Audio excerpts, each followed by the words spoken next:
अस्सलाम वालेकुम। FS interviews का साथ फैसल अंसारी आपकी खिदमत में हाज़िर हूँ।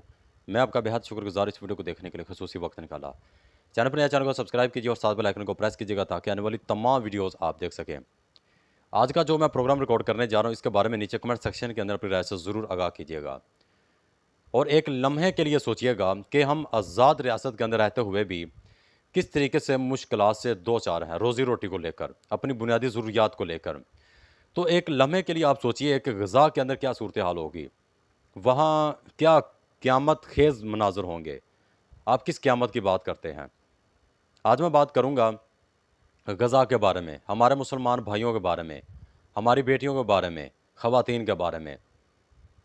वो इज़राइल दिन-रात वहाँ हमले कर रहा है, 2023 से लेकर 2025 आ पहुँचा है। तो अभी भी रुकने का कोई नाम नहीं है। इस वीडियो के अंदर मैं आपको बताऊँगा, ऑस्ट्रेलियन डॉक्टर ये दावा कर रही है To show the photos because it's so traumatic and I'm allowed to post. But we're documenting this as part of what's happening for the future. कि जैसे ही हमने हॉस्पिटल के करीब गए, तो अनकरीब ही ऊपर से उन लोगों ने बमबारी करनी शुरू कर दी। इनडोर के ऊपर भी और आउटडोर के ऊपर भी। और उनके ऊपर इतना दबाव था, इतना प्रेशर था कि वो कहती हैं कि हम ये बात मीडिया को बता ही नहीं सकते कि वहाँ हकीकत क्या है। यहाँ बड़े-बड़े चैनल्स पे क्या दिखाई दे रहा है और क्या-क्या वो दिखा रहे हैं। ये देखिए कि वर्ल्ड लेवल के ऊपर प्रेशर है, इज़राइल का, मतलब कि अमेरिका का, कि अमेरिका किस तरीके से और अपनी मर्ज़ी से जिस कंट्री के ऊपर भी हमला करना चाहे, वो कर सकता है। ये उसके अख्तियार में है। ये है उसकी बदमाशी, गुंडागर्दी, जो कि ये चाइना को तस्लीम नहीं है, रूस को तस्लीम नहीं है। जैसा हाल ही के अंदर सऊदी अरबिया ने ये फ़ैसला कर लिया कि अब हम मक्का मुकरमा की सिक्योरिटी है, वो पाकिस्तान के हवाले कर रहे हैं। ऐसे हवाले नहीं किया, कुछ दे के हवाले किया। पहले किधर थे ये? और कतर के ऊपर जिस तरीके से इज़राइल और अमेरिका ने हमला किया है, तो आप सोचिए कि कितने वो ताकतवर हैं। इससे कबल वो दौरा करके भी गए हैं और अच्छा खासा उनका इस्तकबाल किया गया। अब मैं बात करूँगा गज़ा के बारे में। गज़ा के बच्चों की तकरीबन 20,000 से ज़ायद हलाकतें हो चुकी हैं और अगर 100% का अगर हिसाब लगाएँ तो 90% बच्चे, बच्चियाँ और ख़वातीन हैं और तकरीबन जो ज़ख्मी हुए हैं, वो 1.5 लाख से ज़ायद जो लोग ज़ख्मी हुए हैं। और ख़वातीन की बात करें या हामला औरतों की बात करें, ज़्यादातर उन लोगों ने जो निशाना बनाया है, वो बच्चों के ऊपर और ख़वातीन के ऊपर। ये क़यामत ख़ेज़ मनाज़िर हैं। ये उस रिपोर्टर से या उस चैनल से पूछें, जिसने वहाँ रिकवरी की है। वो अपने मज़हब को सामने रखते हुए ये इकरार करे कि किस तरीके से वहाँ मनाज़िर थे। भूख-प्यास, ऐसे आप अंदाज़ा लगा सकते हैं कि जैसे ये मैदान करबला है। अब भी बुनियादी ज़रूरियात उनको नहीं मुयस्सर है। तो जैसा कि चाइना को आपने देखा कि चाइना ने जाकर उनकी इमदाद की, उसको गज़ा अपना उसको खुराक उनको पहुँचाई, बुनियादी ज़रूरियात उनको दी। तो हमारे यहाँ फ़लस्तीन का झंडा लहराना ना, झंडा लहराना, ये सज़ा है। आप झंडा नहीं लहरा सकते फ़लस्तीन का। आप उनकी हक़ की बात नहीं कर सकते। ये सूरत-ए-हाल है हमारे मुसलमानों की। ये हम साबित कर रहे हैं, हम ये साबित करते हैं कि ये हमारा ईमान है। जब तक ज़ुल्म, जबर, फस्तायत के ख़िलाफ़ आप नहीं ना डटेंगे, तो चींटियों की तरह आपके ऊपर इस तरीके से ही ज़ुल्म, जबर किया जाएगा। और कभी भी आपकी जो रात आई ना आपके ऊपर, जो ज़ुल्म और जबर का ये जो सिलसिला शुरू हुआ है, ये कभी थमेगा नहीं है। इसमें कोई शक नहीं है कि सुबह भी होनी है। अगर रात है, तो सुबह भी होनी है, सुबह भी होनी है। तो किस तरीके से इज़राइल बदमाशी कर रहा है, इराक़ के ऊपर, शाम के ऊपर, ईरान के ऊपर, जिधर बस चलता है, हत्ता कि उन लोगों ने ये सुनने में ही आया है कि पाकिस्तान को भी धमकी लगाई है।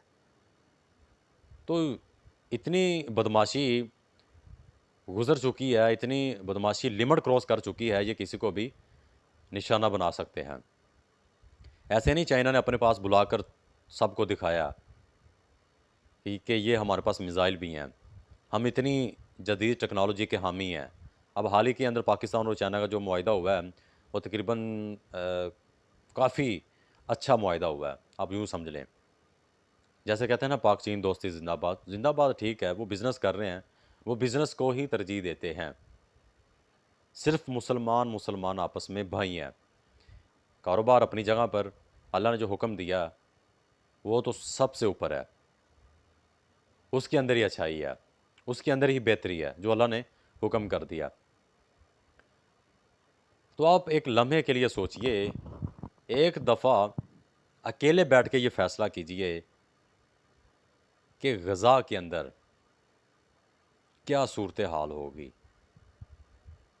अगर एक घर के अंदर एक दिन का राशन आना हो, तो कोई ऊपर से मेहमान आए उनके घर में, तो वो मेहमान आपको बताएगा कि क्या घर का हालात है। तो वो फिर भी गज़ा है, बमबारी।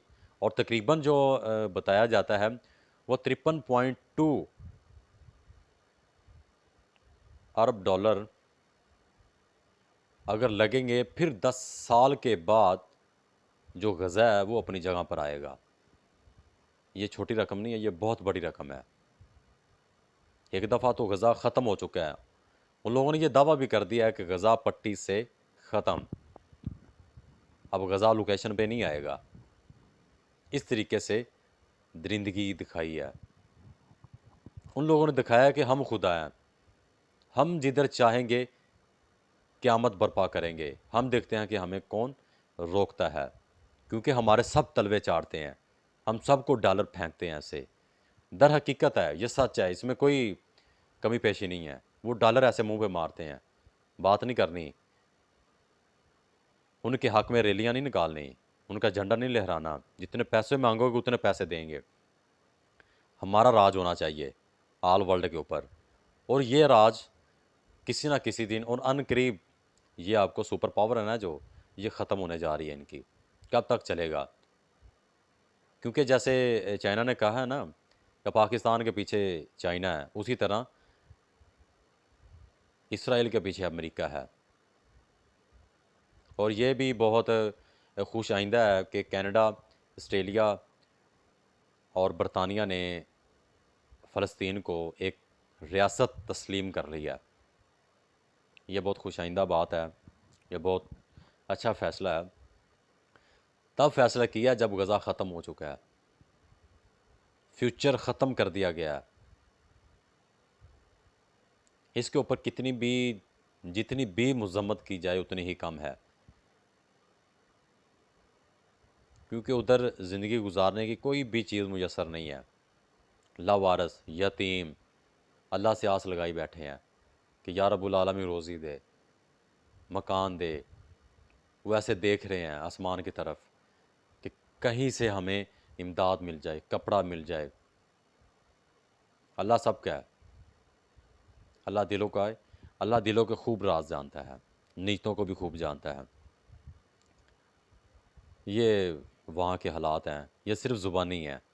अगर कैमरा से रिकॉर्ड की गई आप मनाज़र देखें ना, तो आप दंग रह जाएंगे कि ये कैसा माहौल है इधर, ये मैं किधर आ गया, ख्वाब है या हकीकत है ये। बिल्कुल आप सच को तस्लीम करने के हकदार होंगे और आप जानेंगे कि वाकई। इसी के साथ अपने मेज़बान फैसल अंसारी को हमेशा अपनी दुआ में याद रखिएगा। फ़ी ईमान अल्लाह।